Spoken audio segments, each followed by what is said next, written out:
Well, here we go, forum members. As you saw from the previous video, it wasn't an ultimate success. We did have some problems adjusting the valve from the gas tank. Some of these can be very temperamental.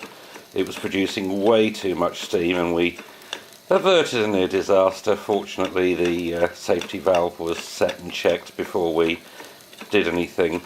But just to prove that we're not complete and utter mad people, I thought I'd better do a part 2. There we go. 40 psi on the nose, adjusted perfectly, no blowing off.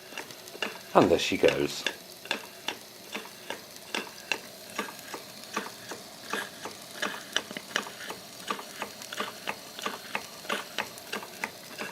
No panics, no chaos, and no confusion. A bit better than the last one, isn't it? There you go.